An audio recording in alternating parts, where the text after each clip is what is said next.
हर हर महादेव। स्वागत है आपका श्री शिव महापुराण कथा के आज के पावन प्रसारण में, जहां हम एक एक अध्याय के माध्यम से शिव कथा के अमृत से अपने जीवन को पवित्र बना रहे हैं। पिछले एपिसोड में हमने सुना चंचुला के पाप और वैराग्य की कथा, और आज हम सुनेंगे उसकी शिवलोक यात्रा। एक ऐसी आध्यात्मिक यात्रा जहां पश्चात्ताप भक्ति में बदल जाता है और भक्ति मोक्ष के द्वार तक पहुंचा देती है। यह कथा हमें बताती है कि जब मन निर्मल हो और हृदय में शिव का स्मरण, तो सबसे बड़ा पापी भी देवत्व को प्राप्त कर सकता है। तो आइए श्रवण करें चंचुला की शिवलोक यात्रा, शिव पुराण महात्म्य।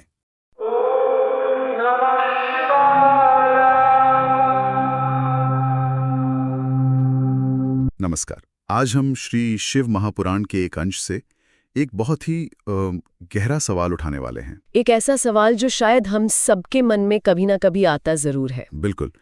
सवाल यह है कि क्या बड़ी से बड़ी गलतियों के बाद भी क्या मन की शुद्धि और शांति मिल सकती है, और क्या सिर्फ पछतावा कर लेना ही काफी होता है? हाँ, यही। इसी सवाल का जवाब देने के लिए पुराण हमें चंचुला नाम की एक स्त्री की कहानी सुनाता है। और ये सिर्फ एक कहानी नहीं है, ये एक तरह की मनोवैज्ञानिक यात्रा है। एक ऐसी स्त्री जो अपने अतीत के बोझ से पूरी तरह दबी हुई है और एक ब्राह्मण से रास्ता पूछती है। सही कहा।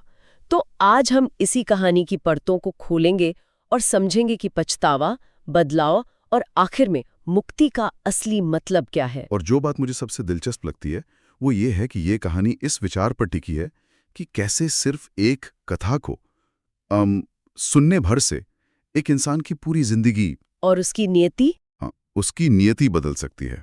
तो चलिए शुरू करते हैं। कहानी की शुरुआत में चंचुला बहुत डरी हुई है। तो पहला सवाल तो यही उठता है कि उसके मन में जो था वो सजा का डर था या सच में अपने किए पर ग्लानि। ये बहुत ही सटीक सवाल है, और यहीं से कहानी का असली मर्म शुरू होता है। अच्छा। जब ब्राह्मण चंचुला से मिलते हैं तो उनका पहला वाक्य कोई कर्मकांड या कोई उपाय बताना नहीं है। वो कहते हैं, डरो मत, शिव की शरण में जाओ। डरो मत, ये पहला कदम है। बिल्कुल, डर को हटाना पहला कदम है, क्योंकि डर हमें सजा से बचाता है, लेकिन ग्लानि, सच्चा पश्चाताप, वो हमें उस काम को दोबारा करने से रोकता है। सही बात है। और कहानी इसी बात पर जोर देती है कि सच्चा पश्चाताप ही सबसे बड़ा प्रायश्चित है।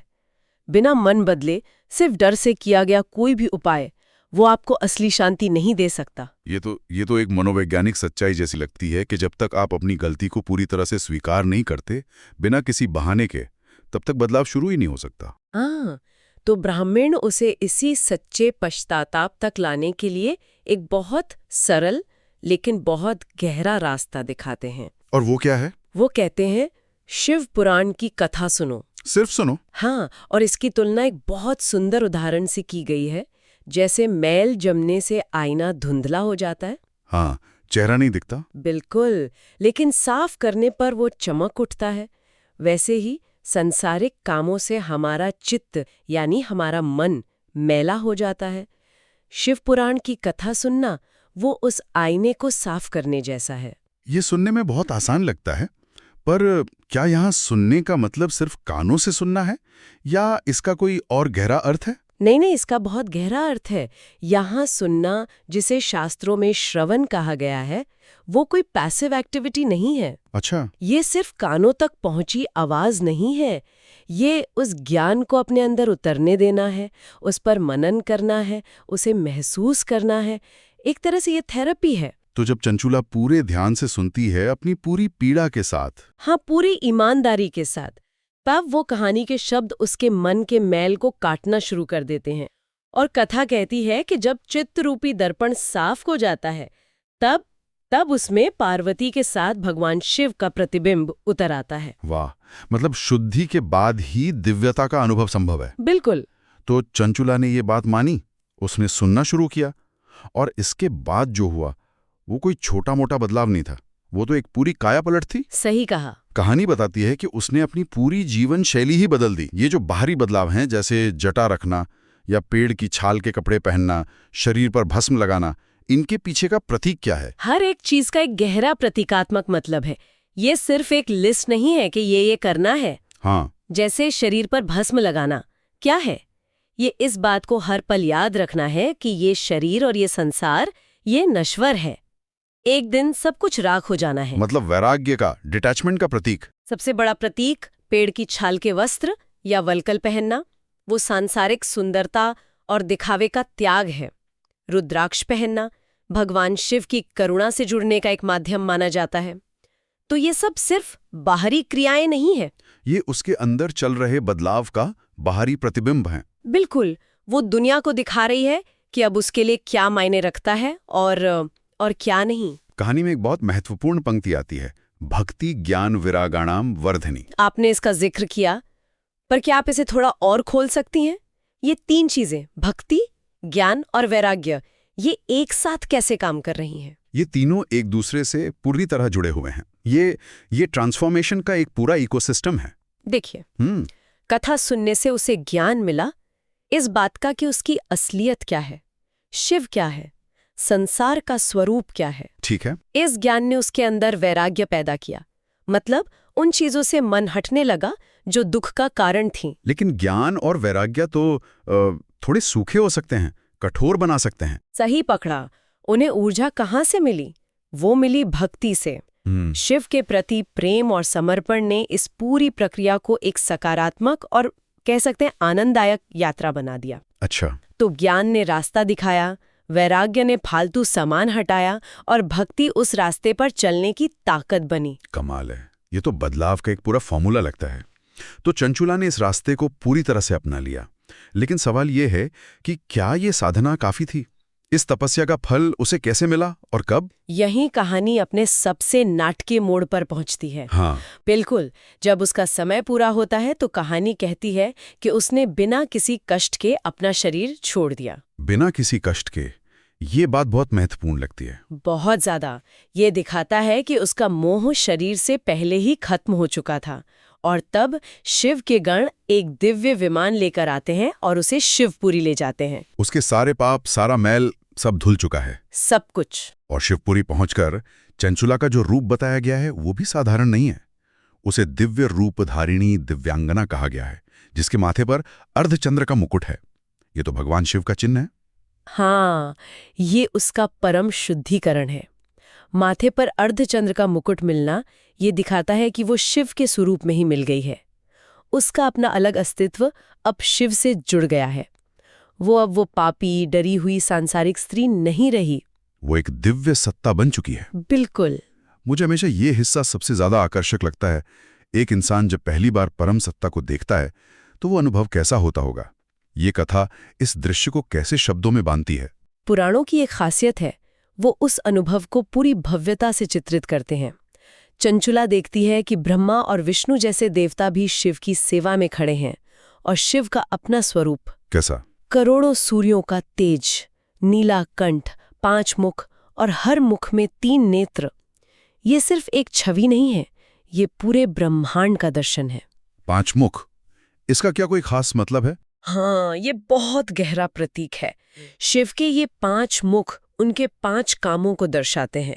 सृष्टि यानी बनाना, स्थिति यानी संभालना, संहार यानी नष्ट करना, तिरोभाव यानी छिपाना या माया, और अनुग्रह मतलब कृपा करना। तो जब वो शिव को देख रही है तो वो सिर्फ एक देवता को नहीं देख रही? नहीं, वो एक साथ पूरे ब्रह्मांड के बनने, चलने और मिटने के चक्र को और उसके पीछे की कृपा को देख रही है। ये तो ज्ञान की पराकाष्ठा है ना? और ये देखकर उसकी आंखों से खुशी के आंसू बहने लगते हैं। ये सब कुछ बहुत भव्य है, बहुत विशाल है, लेकिन इस कहानी का अंत वो एक बहुत ही व्यक्तिगत और कोमल मोड़ पर होता है। उसे सिर्फ स्वर्ग या शिवलोक में एक जगह नहीं मिलती। कहानी कहती है कि देवी पार्वती उसे अपनी सखी बना लेती हैं, एक दोस्त। मुक्ति के इस रूप का क्या महत्व है? मेरे लिए ये इस पूरी कहानी का सबसे सुंदर और असाधारण हिस्सा है। मोक्ष या मुक्ति को अक्सर एक इम्पर्सनल चीज की तरह देखा जाता है ना? हाँ, जैसे दुख से छुटकारा या किसी परम शून्य में मिल जाना। बिल्कुल। लेकिन यहाँ मुक्ति एक रिश्ता है, एक अपनत्व है। एक पापी स्त्री जी, जो समाज से बाहर हो सकती थी, उसे देवी पार्वती जो जगत जननी है वो अपनी सखी, अपनी कॉन्फिडेंट बना रही हैं। ये तो बराबरी का, प्रेम का रिश्ता है और सम्मान का। ये बताता है कि इस परंपरा में परम गति का मतलब अकेलापन नहीं, बल्कि एक दिव्य परिवार का हिस्सा बन जाना है। ये सजा से मुक्ति से कहीं ज्यादा है, ये अकेलेपन से मुक्ति है। एक भयभीत स्त्री से देवी पार्वती की सखी बनने तक का ये सफर वाकई अद्भुत है ना? तो आज की इस चर्चा को अगर हम समेटें तो हमने देखा कि ये कथा सच्चे पश्चाताप को किसी भी बाहरी कर्मकांड से बहुत ऊपर रखती है। हाँ। ये दिखाती है कि बदलाव एक पूरी मनोवैज्ञानिक प्रक्रिया है जिसमें ज्ञान, वैराग्य और भक्ति तीनों का संगम होता है। और उस बदलाव की चिंगारी एक बहुत ही सरल काम से लगती है, सच्ची श्रद्धा से सुनना। इसमें एक बात और जोड़ने वाली है मुझे लगता है। बताइए। चंचुला की कहानी एक पैसिव इंसान की नहीं है, वो एक एक्टिव एजेंट है। हाँ। जब उसे रास्ता मिलता है तो उसे पूरी तरह से स्वीकार करती हैं और फिर उस रास्ते पर चलने के लिए खुद को जड़ से बदल देती है। ये सुनना, स्वीकार करना और फिर उस पर अमल करना, इन तीनों का संगम ही किस सफलता का राज है। बिल्कुल। तो इस पूरी चर्चा से एक विचार मन में आता है जिसे हमारे श्रोता अपने साथ ले जा सकते हैं, और वो ये कि ये कहानी बताती है कि मुक्ति और ज्ञान का पहला कदम सिर्फ सुनना है। आज की हमारी इस भागदौड़ भरी शोरगुल वाली जिंदगी में हम पर हर तरफ से सूचनाओं, विचारों और आवाजों की बौछार हो रही है। हम शायद पहले से कहीं ज्यादा सुन रहे हैं, पर सवाल ये है कि हम क्या सुनना चुन रहे हैं। सही बात। क्या हम वो सुन रहे हैं जो हमें विचलित करे, भटकाए और हमारे मन के आईने को और मैला करे, या वो जो चंचुला के लिए शिव पुराण की कथा की तरह हमारे चित्त को निर्मल करने की ताकत रखता हो? सोचने वाली बात है। आज के दौर में हमारे लिए वो शिव पुराण क्या हो सकता है जिसे सुनने से मन का आईना साफ हो जाए?